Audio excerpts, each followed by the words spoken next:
What up, people? It's your boy, Master Chudy out here with another video. I apologize, it's been a while since I've been doing videos. I've been just busy with life in general.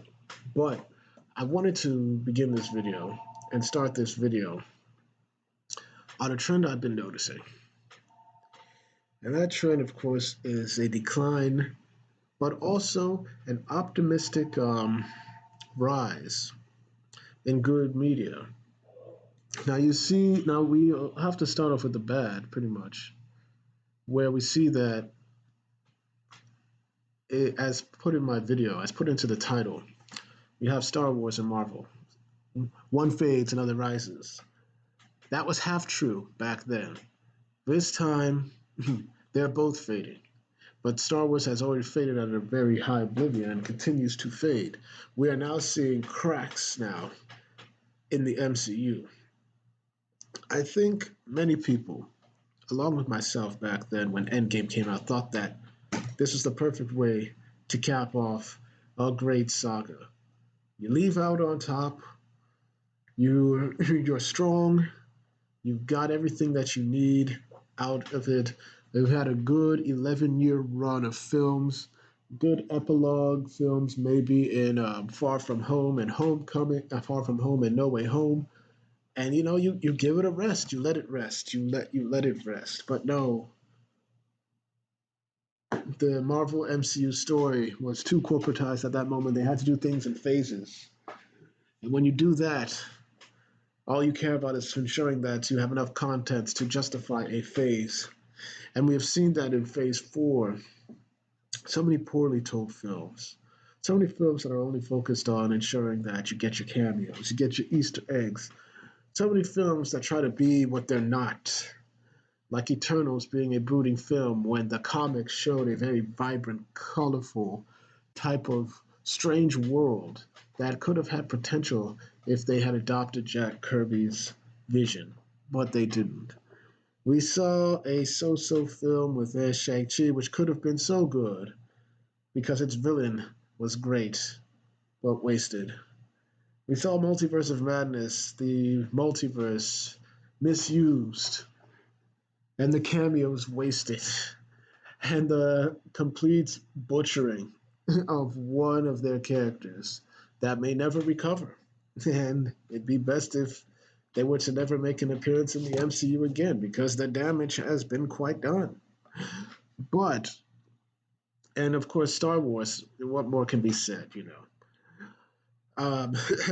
the sequel films and most of the shows have proven to be very and mediocre, unfortunately to say. And nothing exemplifies this decline in both of them than the recent new content in Kenobi and Thor: Love and Thunder, respectively.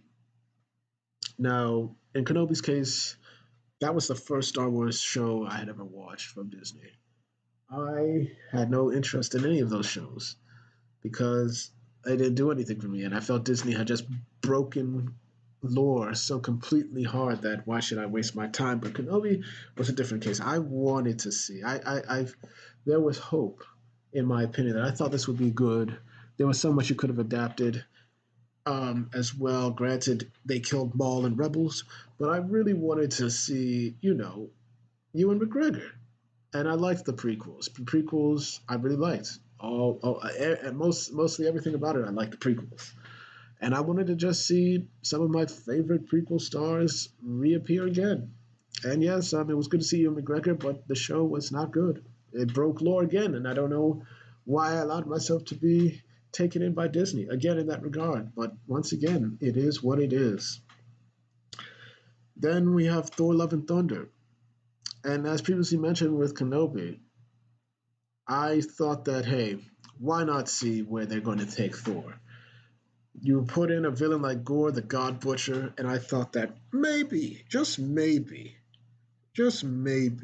this could be a surprise, and that, maybe I would be mistaken about the decline. But nope, you allowed a director to take the worst aspects of Thor Ragnarok, which I thought it was his comedy, and just crank it up to 1,000,000. You don't do any type of storytelling. You don't try to build the characters. You parody the characters. You have your little cameos. You bring some people back. You waste your villain, and then you got sludge. And that's been particularly the case of Phase 4. Wasted potential purposely for just, dishing out the content. And you can say the same thing about all the other shows like Falcon and Winter Soldier. You can say the same thing about Loki. You can say the same thing about Hawkeye. You can say the same thing about WandaVision. You can say the same thing about Miss Marvel now, which is now having some issues in terms of viewership. And they've already made another fantastic retcon of a character that admittedly wasn't that popular in Miss Marvel. And you retconned her origin, all so that you can introduce and have some more, oh, hey, cameos. Hey, Easter eggs, you hear that? And that will not help the story at all. Now, people have reviewed Kenobi and have reviewed Thor Love and Thunder and all of the other shows with pristine and exquisite accuracy. I can't do any better than what I've heard on YouTube. But I will say this, my concern is not necessarily with those shows, but what those shows represent. And they represent a decline in not only filmmaking, but storytelling. We've come to a point where all of these shows, as I stated, are for the content, they're for the clicks, they're for the views. They're not there to leave you thinking. They're not there to leave you leaving out a place with awe that you've seen. They're not there to cement a legacy, to be put as part of a culture for people to really say that, hey, this film is timeless. This film is classic. Now, people will be saying that, well, Master Chudy, simply basically superhero films. They're not meant to have a legacy. They're not meant to really capture. They're popcorn flicks. They're just doing the things that you need to be done. Just mindless entertainment. But I argue that such superhero films have legacies throughout the decades. You've got your basically in the 70s, you had your Superman Christopher Reeves version, which is considered a timeless classic that holds up. You've got Batman 1989, which holds up in the 80s. You've got Terminator 2, which may not be a superhero film, but it's a sci-fi flick that is considered one of the best science fiction films in the history of this nation and its filmmaking.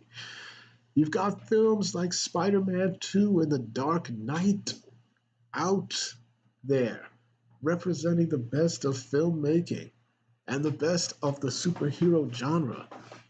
Even then, maybe some people will agree, maybe some people will disagree. The Man of Steel, which was the beginning of the DCEU, is now aging very well because people recognize that not only is Henry Cavill a very great Superman, but a story was being told. Many people could sympathize with Zod and all of that type of stuff. And it was great filmmaking. And of course, I'm not going to leave out the MCU. Infinity War with Thanos and everything like that is considered one of the greatest superhero films made. The MCU, obviously, its legacy was that it made and brought the superhero genre to the modern pop culture, and it had some very good films in that 11-year run, with some average ones and some not so good ones. But on a total, the MCU, up till Endgame, was considered a fantastic piece of literature, movie wise. It was good, film was great, people were going to see it, people were enamored, people were taken in, and of course, it made the end credit scenes now very popular. That every single film from any studio that deals with, say, anything that is not Marvel or superhero DC, they gotta have an end credit scene as well. But we see that with current Disney, current Marvel, that the legacy, that the treating of your lore to ensure that you have some legacy as well, basically as well, as legacy. Sorry, I messed up there. But pretty much what I'm saying, that they're not concerned about keeping the lore intact and showcasing it so that people can appreciate that lore, or making new lore that doesn't contradict what was there before. That's not the concern. The concern is not making a film that could essentially be timeless or hold up. No, no, no. It's about the clicks and the dough and the money. And the thing is that in this current 2022 year, and I've seen a couple of films this year that have impressed me, that have the potential to be films that will hold up. So far, various films are out there. You know, I feel like The Batman will be a film that will hold up very well because it focused on adapting its lore in the long Halloween very well, making sure you had great casting, focusing on what made Batman very interesting, the detective work, which has been around for almost close to 90 years. Almost 90 years, 9 decades. They went back that far in its roots, respected its lore. We see with Sonic the Hedgehog 2, watch that film. We see that it goes in and respects its lore. People were really looking at the video game. They decided, we all know what happened with the first Sonic movie. They changed the design. He looked more like Sonic, and it was goodwill because people loved the character. They loved the way he looked and wanted him to look the way he looked. And as a result, you garnered goodwill. And as a result of that, because you even went further into respecting the lore and ensuring that your fans appreciate that, you went in there, and Sonic 2 is now the highest grossing video game movie adaptation. Some people saying that it broke the video game movie curse, and it's made a lot of dough as a result of that. One should be proud of Sonic, and people are even excited for that spin off with Knuckles, Idris Elba doing his thing. Sometimes simplistic and good animation and good acting with a very solid but simple storyline is good enough, as we saw with The Bad Guys. Very good animated film. Not a lot of money needed to be made, but it once again followed the book, added a couple of things to the lore, but people are excited for, people are clamoring for a sequel. I would love to see a sequel to The Bad Guys. It's a great film. Then again, of course, deviating from animation and video games and superheroes, another film that also caught my eye, or a few of the films that caught my eye, you got The Northman. Very original, going back to its roots of Nordic culture and just telling an epic, which has been told for almost millennia, dating back to the Odyssey, of course. And then we've got, of course, another film that I was very happy to watch that pleasantly took me by surprise was the film Everywhere and Everything All at Once, adapting things like parenthood and relationships with your children and regrets about your life, of what life could have been if you made certain decisions, if you made certain choices. That was a very good film. I'm not gonna lie, it got me. I was shook. That was one of the best films I ever watched, and it wasn't trying to be some type of new superhero genre. It's not trying to be some type of new sci-fi epic. It was a standalone film, and that might have a great legacy. People might be looking back and saying that was a great film. Let's pop it in, and I'll show you why it's a great film. Those are just numerous of examples, but we can see that right now, Marvel, MCU, and Star Wars, Disney, all under Disney, what am I saying, are not concerned with legacy. They're not concerned with making very good content. They're just concerned with content. And as a result, when you're just concerned with content, it affects your filming.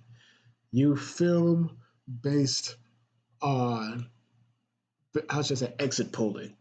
What they want, what you think the people want. You don't take risks. You just go with the formula because the formula proved to be successful in that range. But now, as we've seen, both of these franchises are heading, well, Star Wars is already in very deep trouble, but we're now seeing that the MCU is heading into a decline.